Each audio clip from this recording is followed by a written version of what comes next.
Hi friends, இன்றைக்கி நம்ம ஒரு ஃபேஸ் பேக் போடலாம். இது வந்து கருப்பெல்லாம் போயிடும். மங்கு இந்த மாதிரி டேனு, சன் டேன்லாம் இருக்குல்ல, உங்களுக்கு அந்த டேனெல்லாம் போயிடும். ஒன்றும் இல்லை, கசகசா தான். இது அன்றைக்கி சொன்னேன்ல, இதுங்க நல்லா ஊறி இருக்குது. கசகசா மட்டும் நல்லா ஊறினா தான் உங்களுக்கு, இல்லைன்னா மணல் மாதிரி இருக்கும். அதுங்க நல்லா ஊறி இருக்குது. ஊறினா தான் அது அரைப்படும். கொஞ்சம் கூட தான் ஊற வச்சுருக்கேன். நான் ஒரு 2 நாளைக்கு வச்சுப்பேன். Ice cube ஆக்கிடுவேன். 2 நாள் வச்சுருப்பேன். சாதம் அடித்த கஞ்சி வச்சுருக்கேன். நான் எப்பொழுதுமே வச்சுருப்பேன். நேற்று கஞ்சி எப்படி திக்காக இருக்குது பாருங்க. இதுதான் நம்ம தலைக்கு நல்லது. இது வச்சுருப்பேன். இந்த கஞ்சி கொஞ்சம் இதில் சேர்த்துருக்கேன். ஏன்னா ஒரு டைட்டு கொடுக்கும் முகத்துக்கு. வந்து கஞ்சி வந்து டைட்டு கொடுக்கும். அரிசி மாவு போட்ட ஃபீலிங் வரும்.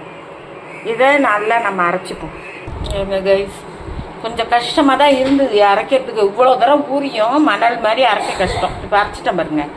இதில் அழைச்சிட்டேன். இருந்தாலும் கூட ஒரு ஏதோ ஒரு இது இடத்துல இருக்குது, மேலே மூடியில் இருந்துருக்கும் போல். இதில் வந்து சத்தியா இங்கேருந்து சத்த பிடிச்சிக்க. சத்தியா ஒரு நிமிஷம் வா.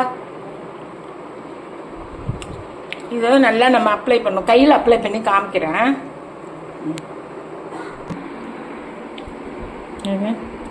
இப்படி தேய்ங்க நல்லா. இப்படி தேய்ச்சி 20 நிமிஷம் விட்டுலாம். இதுவும் தலைக்கு போடுற பேக்கு தான். ஏன்னா இதில் வந்து கசகசாவும் லெமனும் தான் போட்டிருக்கோம். இப்படியே கையில் இப்போ தேய்க்கிறோம் பார்த்தீங்களா, இது மாதிரி போட்டு நல்லா அப்ளை பண்ணுங்க. இன்னும் கூட சேர்த்துக்கலாம். சேர்த்து நல்லா இப்படி அப்ளை பண்ணி விட்டுருங்க. இப்படியே போட்டு அப்படியே நீங்கள் விட்டுருங்க. விட்டு ஒரு 20 நிமிஷம் வரன்னு இருக்கும். ஏன்னா கஞ்சி போட்டிருக்கோம் இல்லையா, அது இழுக்கும். அப்புறமேல நீங்கள் ஃபேஸை வாஷ் பண்ணிடுங்க. பச்சை தண்ணியிலே வாஷ் பண்ணுங்கள். பச்சை தண்ணியிலே வாஷ் பண்ணுங்கள். நல்லா ஆகிடும். நல்லா பளிச்சுன்னு இருக்கும். டேன் போயிடும். கருப்பு எனக்கெல்லாம் முகத்தில் நான் கொஞ்சம் கவனிக்காமல் இருந்தேன். எனக்கு முகத்தில் அந்த ஏஜ் ஹார்மோன் ப்ராப்ளத்தால் வந்துச்சு. அப்படி தான் எல்லாம் போயிருக்கு. இது அதிமதுரம் பேக்கு. ரெண்டுத்துலேயும் நல்லா போகும். பப்பாளி பேக்லேயும் போகும். மிச்சம் இருக்கிறத என்ன பண்ணுறீங்க? மிச்சம் இருக்கிறத வந்து இந்த பாருங்க, இது மாதிரி நான் ஊற்றி வச்சுருக்கேன் பார்த்தீங்களா, பப்பாளி ஊற்றி வச்சுருக்கேன். இது வந்து உருளைக்கிழங்கு சாறு. இது மாதிரி நான் மிச்சம் இருக்கிற பேக்கெல்லாம் இது மாதிரி ஊற்றி ஃப்ரிட்ஜில் வச்சுருவேன். ஒரு பேக் எடுத்து யூஸ் பண்ணிக்கலாம். நீங்கள் அந்த மெத்தடை ஃபாலோ பண்ணிக்கலாம்.